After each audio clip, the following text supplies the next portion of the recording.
എല്ലാവർക്കും KM TV Carnatic keyboard lesson 8 സ്വാഗതം. ഞാൻ അജയ് കുമാർ. അപ്പം കഴിഞ്ഞ ക്ലാസ്സിൽ നമ്മൾ താരസ്ഥായി അല്ലെങ്കിൽ മേൽസ്ഥായി വരിശകളിലെ 1, 2, 3 എന്നീ വരിശകൾ പഠിച്ചു. ഇന്ന് നമ്മൾ അതിലെ 4ഉം 5ഉം വരിശകൾ നമ്മൾ പഠിക്കും. അതോടെ ആ ഒരു ചാപ്റ്റർ തീരും. അപ്പോൾ ഇനിയും ഞാൻ ഒരു കാര്യം കൂടെ ഒന്നുകൂടെ നിങ്ങളോട് പറയാൻ ആഗ്രഹിക്കുന്നു. കീബോർഡ് ദയവായിട്ട് നിങ്ങൾ ഓൺ ചെയ്തിട്ട് നിങ്ങൾ അതിൻ്റെ മെട്രോണോം 60 എന്ന അക്കത്തിൽ സെറ്റ് ചെയ്യണം. ഇതിപ്പോൾ 120യിലാണ് കിടക്കുന്നത്. ഇത്ര സ്പീഡ് അരുത്. ഇതിനെ നമ്മൾ 60യിലേക്ക് ആക്കണം. 60യിലാക്കുന്നത് എന്തിനാണെന്ന് വെച്ച് കഴിഞ്ഞാൽ ഇതിൻ്റെ സ്പീഡ് കുറച്ചേ നമുക്ക് ആദ്യം വായിക്കാൻ ഒക്കും. അല്ലാതെ ഹെവി സ്പീഡിൽ നമുക്ക് ആദ്യം വായിക്കാൻ ഒക്കുകയില്ല. ഇതാണ് 60ൻ്റെ സൗണ്ട്. ഈ 60യിലേക്ക് ഇട്ടിട്ട് അത് പ്രാക്ടീസ് ആയി കഴിയുമ്പം 10 കൂടെ കൂടണം. പിന്നെ 70ഇടണം. പിന്നെ 80, 90, 100, 120, 130, 140 വരെ നിങ്ങൾ വായിക്കാൻ നോക്കണം. അങ്ങനെ സ്പീഡ് കൂട്ടി സ്പീഡ് കുറച്ചും വായിക്കണം. 60ന് താഴെ 50, 40 അങ്ങനെ ഇട്ടിട്ടുകൂടെ നിങ്ങൾ നോക്കണം. അപ്പോൾ നിങ്ങളുടെ കൈ നല്ല പെർഫെക്റ്റ് ആവും. രണ്ടാമത്തെ കാര്യം, നിങ്ങളുടെ ലെഫ്റ്റ് ഫിംഗർ നിങ്ങൾ കർണാട്ടിക് മ്യൂസിക്കിൽ ഉപയോഗിക്കുന്നില്ലെങ്കിലും ലെഫ്റ്റിൽ നിന്നും രണ്ടാമത്തെ ഒക്ടീവിൽ ഈ എക്സസൈസുകളെല്ലാം വായിച്ച് പഠിക്കാമെങ്കിൽ നിങ്ങൾക്ക് ഒരുപാട് ഗുണം ചെയ്യും. അത് ഇപ്പം ഉദാഹരണത്തിന് ലെഫ്റ്റ് കൈ കൊണ്ട് നമ്മൾ വായിക്കുമ്പോൾ എങ്ങനെയാണെന്ന് നമുക്കൊന്ന് നോക്കാവത്. അപ്പം ഇപ്പം സരിഗമപദനിസ വായിക്കണമെങ്കിൽ നമ്മൾ ആദ്യം 5 വിരൽ പിന്നെ 3 വിരൽ കൊണ്ടാണ് അത് തീർക്കുന്നത്. ഇതും പ്രാക്ടീസ് ചെയ്യണം.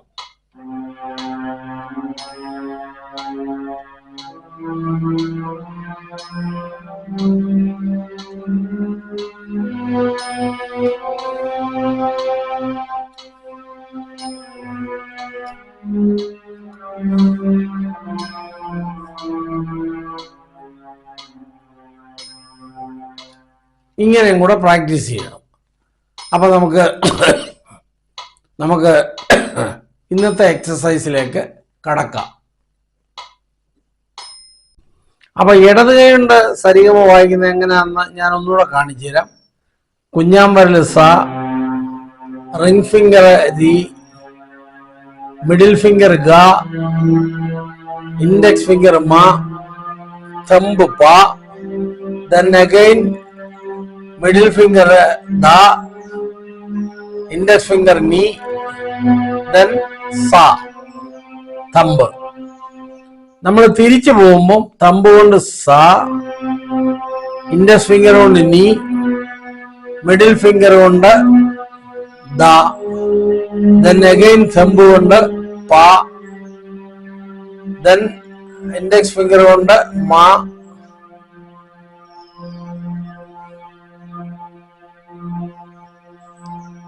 then middle finger കൊണ്ട് ഗ, then ring finger കൊണ്ട് രി, സ്മോൾ ഫിംഗർ കൊണ്ട് സ. ഇങ്ങനെയും കൂടെ വായിച്ച് പഠിക്കണം. ഈ എക്സസൈസുകളും കഴിവതും നിങ്ങളൊന്ന് വായിക്കാൻ നോക്കണം. അപ്പൊ ഗുണം ചെയ്യും. അപ്പോൾ നമുക്ക് 4ാമത്തെ എക്സസൈസിലേക്ക് പോവാം. 4ാമത്തെ എക്സസൈസ് സാരി ഗ മ പ ദ നീ സ സ ആ ദ നീ സ രി ഗ മ ഗ രി സ രി സ നീ ദ പ മ പ ദ നീ സ രി ഗ രി സാ രി സാ നീ ദാ പ ദ നി സാ രി സാ സാ രി സാ സാ രി സാ രി ദാ മ പ ദ നി സാ രി സാ നി ദാ പ സാ നി ദാ പ മ ഗ രി സ. അപ്പം നിങ്ങൾ എൻ്റെ ആ ഫിംഗർ കണ്ടു കാണും. ഇത് കൂടാതെ ഞാൻ ഇതിൻ്റെ കൂടെ ഇതിൻ്റെ ഒരു 5 എക്സസൈസിൻ്റെ ഒരു ഫിംഗർ ചാർട്ട്, അതായത് 1 2 3 അങ്ങനെ ഞാൻ എഴുതി പോയേക്കുന്നത്. ഇതിനകത്ത് വരുന്ന മാറ്റം എന്ന് പറയുന്നത് 4 5 വരുമ്പോൾ നിങ്ങൾ മധ്യസ്ഥായി ഒക്ടീവിനെ വിട്ടിട്ട് നിങ്ങൾ താരസ്ഥായി ഒക്ടീവിലേക്ക് വരേണ്ടി വരും. അതായത് 5 ഒക്ടീവ് ഉള്ള കീബോർഡിൽ 3ാമത്തേതിൽ നിന്ന് 4ാമത്തേതിലേക്കും പോകണം. 5ാമത്തേത് അതിതാരസ്ഥായി ഒക്ടീവ്, അത് നമ്മൾ ഉപയോഗിക്കണ്ട. അപ്പം ഇങ്ങനെയാണ് ഈ 4ാമത്തെ എക്സസൈസ് വായിക്കേണ്ടത്. ഇനി 5ാമത്തെ എക്സസൈസ്, ഇത് ആദ്യം മുതൽക്ക് തന്നെ ഓരോ ലൈൻ കൂടിക്കൂടി വരും. അങ്ങനെയാണ് ഈ 5ാമത്തേതിനകത്ത് 6 ലൈൻ വന്നേക്കുന്നത്. അപ്പം 5ാമത്തെ നമുക്കൊന്ന് നോക്കാം.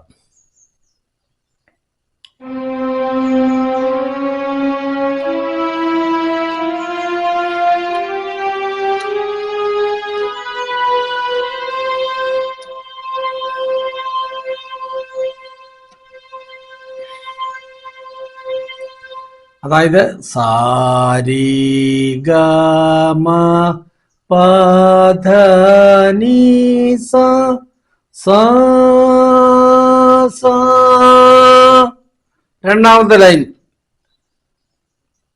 ദ നി സ രി ഗ മ പ മ ഗ രി സാ നി ദാ പ മ പ.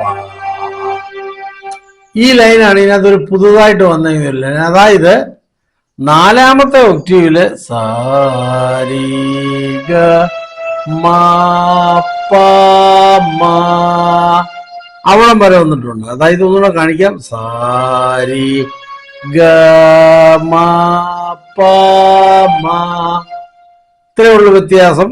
അത് കഴിഞ്ഞാൽ പിന്നെ ഇവിടെ ഗരി, അത് ഞാൻ പറഞ്ഞ താരസ്ഥായിയുടെ കുത്തുണ്ടെങ്കിൽ ഏതെങ്കിലും ഒരു നോട്ടിന്റെ മുകളിൽ കുത്തുണ്ടെങ്കിൽ അത് ഒരു കുത്തുണ്ടെങ്കിൽ അത് താരസ്ഥായിയും, 2 കുത്തുണ്ടെങ്കിൽ അതിതാരസ്ഥായിയും, നോട്ടിന് താഴെ ഒരു കുത്താണെങ്കിൽ മന്ത്രസ്ഥായിയും, അതായത് 2ാമത്തെ ഒക്ടീവ് ഇടത്തുനിന്ന്, 2 കുത്തുണ്ടെങ്കിൽ അത് അതിമന്ത്രസ്ഥായിയുമാകുന്നു. അപ്പൊ ഒന്നുകൂടെ നമുക്കൊന്ന് നോക്കാം. 3ാമത്തെ ലൈൻ ദ നി സ രി ഗ മ ഗ രി സാ രി സാ നി ദാ പ മ പ. അപ്പം ദ നി സ രി ഗ മ ഗ രി സാ രി സാ നി ദാ പ മ പ. വീണ്ടും 4ാമത്തെ ലൈൻ ദ നി സ രി ഗ രി സാ രി സാ നി ദാ പ മ പ. 4ാമത്തെ ലൈൻ കഴിഞ്ഞു. 5 വീണ്ടും ദ നി സ രി സാ സാ രി സാ സാ രി സാ നി ദ പ മ പ. ദ നി സ രി സാ സാ രി സാ സാ രി സാനി ദ പ മ പ. അഞ്ചാമത്തെ ലൈൻ ധനി സരി സനിതാപ്പ സനിതാപ്പ മകരിസ. ധനി സരി സാനിതാപ്പ മകരിസ. ഫിംഗർ ചാർട്ട് ഞാൻ അറ്റാച്ച് ചെയ്തിട്ടുണ്ട്. നിങ്ങൾ അതുകൂടെ വെച്ച് പ്രാക്ടീസ് ചെയ്യാൻ നോക്കുക. അപ്പം നമുക്ക് 4, 5 ഒന്നുകൂടെ ഒന്ന് വായിച്ചു നോക്കാം.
അഞ്ചാമത്തേത്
അപ്പോൾ ഇങ്ങനെ നിങ്ങൾ ഇത് വായിക്കണം. വായിച്ചു കഴിഞ്ഞാൽ ഉറപ്പായിട്ടും ശരിയാകും. പിന്നെ അടുത്ത കാര്യം, നമ്മൾ ഈ വായിക്കുന്നതെല്ലാം മായാമാളവ രാഗത്തിലായിരിക്കണം. അതിനുശേഷം നമ്മൾ ശങ്കരാഭരണം രാഗത്തിലേക്ക് പോകും. അത് ഞാൻ പറഞ്ഞുതരാം പിന്നീട്. ഇനിയും നമ്മുടെ പാഠം പഠിക്കേണ്ടത് നമുക്ക് മന്ത്രസ്ഥായി വരിശകളാണ്, കീഴ്സ്ഥായി വരിശകൾ. അതായത് തേർഡ് ഒക്ടീവിൽ മധ്യസ്ഥായി നമ്മൾ വായിച്ചത് നമ്മൾ പിന്നീട് സെക്കൻഡ് ഒക്ടീവിലേക്ക് പോകും ലെഫ്റ്റിൽ നിന്നും. അവിടെ വേണം മന്ത്രസ്ഥായി. അപ്പോൾ അതുകൂടെ നമുക്ക് പഠിക്കണം, കാരണം ഇത് ആവശ്യം ഉള്ളതാണ്. അപ്പം ഇന്നത്തെ ക്ലാസ് ഇത്രയേ ഉള്ളൂ. ഞാൻ വിചാരിക്കുന്നു നിങ്ങൾക്കിത് മനസ്സിലായിട്ടുണ്ട്. നല്ലതുപോലെ പ്രാക്ടീസ് ചെയ്യാമെന്നെങ്കിൽ ഈസി ആയിട്ട് ഇത് പഠിക്കാനൊക്കും. പുസ്തകം നിങ്ങൾ റെഫറൻസായിട്ട് എടുക്കേണ്ടത് കർണാടക സംഗീതം എന്ന സുരേഷ് നാരായണ സാർ എഴുതിയ ബുക്കാണ്. അതിലെ എക്സസൈസ് അതേ പടുതിയാണ് ഞാനീ പറഞ്ഞു തരുന്നത്. വേറെ ഏതെങ്കിലും എക്സസൈസ് ആണെങ്കിൽ അത് നമ്മൾ എഴുതി ഇതിൻ്റെ കൂടെ ചേർക്കും, അറ്റാച്ച്മെൻറ്റ് ചെയ്യുക ആ വീഡിയോയുടെ കൂടെ. ഇപ്പോൾ ഇന്നത്തെ വീഡിയോയുടെ കൂടെ താരസ്ഥായി വരിശയുടെ ഒരു ഫിംഗർ നമ്പർ എഴുതി ഞാൻ വെച്ചിട്ടുണ്ട്. അപ്പം നിങ്ങൾ ആ ഫിംഗർ നമ്പർ അതുപോലെ ഫോളോ ചെയ്ത് കഴിഞ്ഞാൽ താരസ്ഥായിലേക്ക് പോകാം. ഒരു തവണ ഇത് ചെയ്തു തരുള്ളൂ, ഇനിയും ചെയ്യത്തില്ല. കാരണം അങ്ങനെ ശീലമായി കഴിഞ്ഞാൽ നമുക്കത് ശീലമായിക്കൊണ്ടിരിക്കും. അപ്പോൾ എല്ലാവർക്കും ഈ ക്ലാസ് ഇഷ്ടപ്പെടുന്നുണ്ടെങ്കിൽ ദയവായിട്ട് നിങ്ങൾ സബ്സ്ക്രൈബ് ചെയ്യണം, ലൈക്ക് ചെയ്യണം, ഷെയർ ചെയ്യണം.